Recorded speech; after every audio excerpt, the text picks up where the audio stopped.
Hello दोस्तों।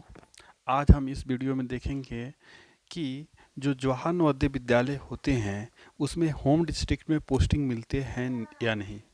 क्योंकि comment box में बहुत सारे दोस्त लोग पूछ रहे थे कि सर जो जैसे होते हैं उनको होम डिस्ट्रिक्ट में पोस्टिंग मिलती है या नहीं, चाहे लैब अटेंडेंट को मिलती है या नहीं, चाहे अदर पोस्ट जो भी हैं उनको होम डिस्ट्रिक्ट में पोस्टिंग मिलती है या नहीं, इसके बारे में पूछ रहे थे।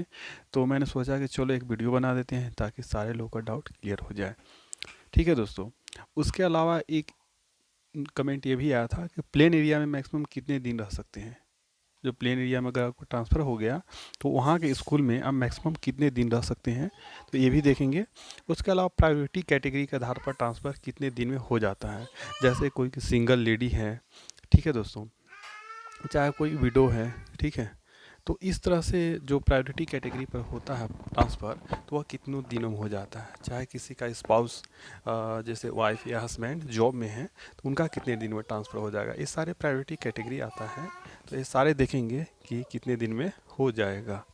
ठीक है दोस्तों, तो चलिए देखते हैं।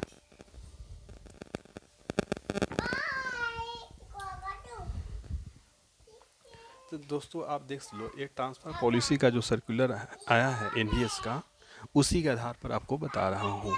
तो इसमें आपको एक एक करके सारे प्रश्नों का उत्तर देखने को मिलेगा। ठीक है दोस्तों, तो चलिए सबसे पहले देखते हैं कि होम स्टेट में होम डिस्ट्रिक्ट में किसको किसको मिल सकता है। तो सर्च करते हैं इसमें होम डिस्ट्रिक्ट। क्योंकि देखो ये बहुत लंबा है तो हर चीज़ इसमें देखेंगे तो बहुत टाइम लग जाएगा दोस्तों। इसलिए जो क्वेश्चंस आया है उसी से रिलेटेड आपको बता दिया दे रहा हूँ। और अगर आपको डिटेल में देखना है तो मेरा एक वीडियो पड़ा हुआ है यूट्यूब में ट्रांसफ़र पोस्टिंग की रिगार्डिंग, तो आप उसे देख लेना। मैं इसमें जो क्वेश्चंस कमेंट बॉक्स में आए थे बस उसी का उत्तर दूंगा। तो दोस्तों आप यहाँ देख सकते हो, एक मिनट,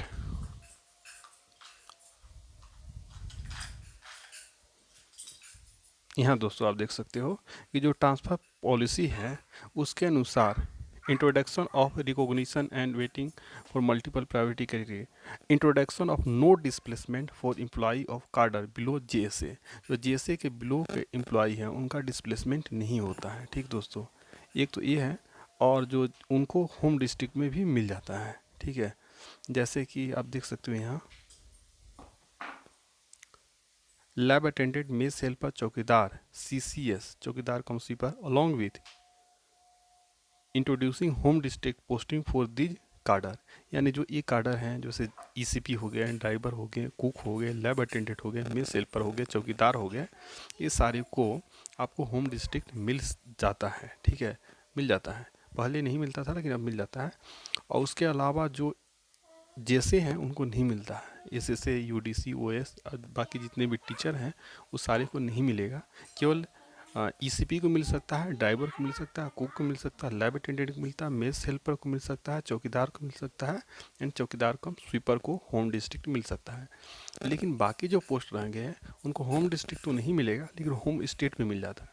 अपना होम डिस्ट्रिक्ट छोड़ के अपने होम स्टेट के किसी भी अदर डिस्ट्रिक्ट में मिल जाता है दोस्तों। ठीक है, एक तो ये हो गया होम डिस्ट्रिक्ट में मिलता है नहीं, इसका आंसर आपने देख लिया। अब देखते हैं कि प्रायोरिटी कैटेगरी वाला जो है वो देखते हैं।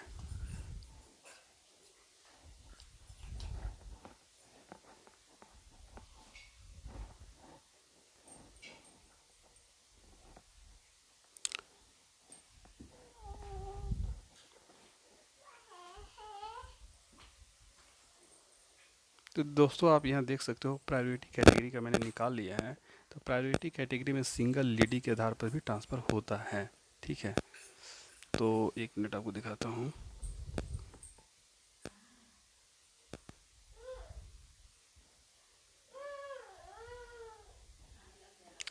प्रायोरिटी कैटेगरी में सीरियस एलिमेंट आता है, कोई बीमारी है उस आधार पर भी होता है। ठीक है, अगर किसी को बीमारी है तो भी प्रायोरिटी कैटेगरी में आता है और वगैरह। अब पूरा डिटेल में दिखाते हैं। सिंगल लेडी हैं, सिंगल लेडी में विडो भी आ जाते हैं।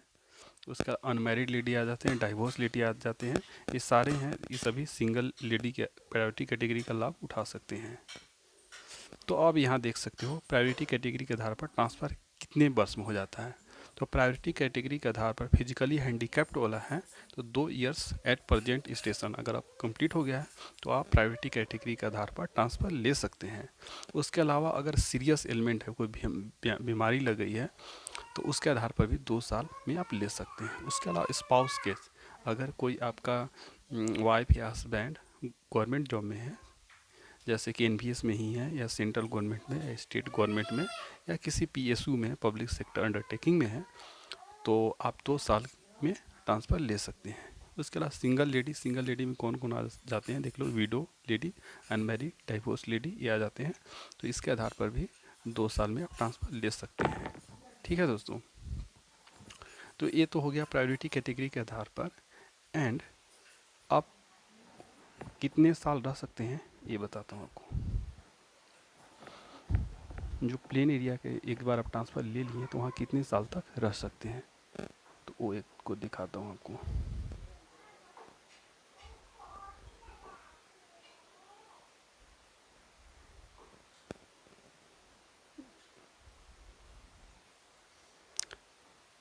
तो यहाँ दोस्तों आप देख सकते हैं कि जो principal, vice principal and OS हैं, तो normal tenure prescribed at 1 station 5 साल हैं, वो 5 साल तक आराम से रह सकते हैं।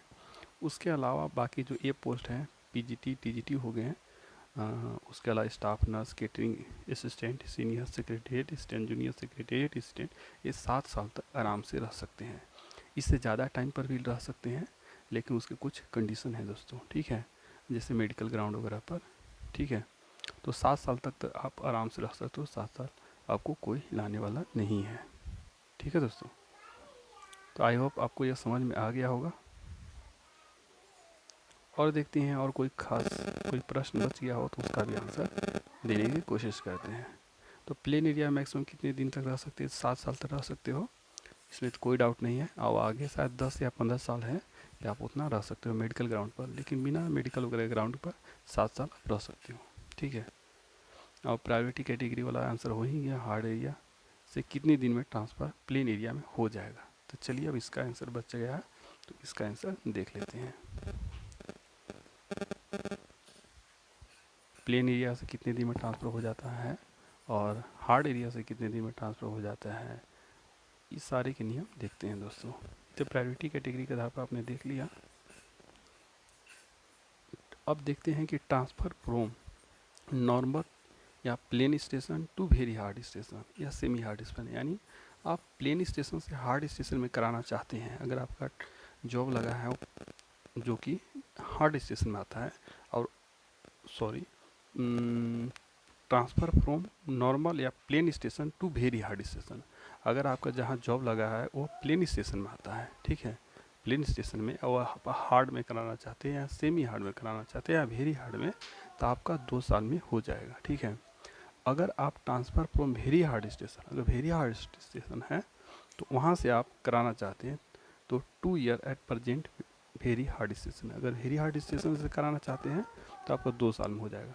ठीक है, उसके अलावा ट्रांसफ़र फ्रॉम हार्ड स्टेशन से कराना चाहते हैं तो 3 ईयर में हो जाएगा। ठीक है दोस्तों, और transfer from semi hard station से आप कराना चाहते हैं, सेमी हार्ड से बाहर कराना चाहते हैं तो 4 साल में हो जाएगा। तो आई होप आपको सारे क्वेश्चंस का आंसर मिल गया। और अगर आपको यह वीडियो पसंद आया तो इसे लाइक करें, चैनल को सब्सक्राइब करें and share this video to your friends and relative. Thank you friends.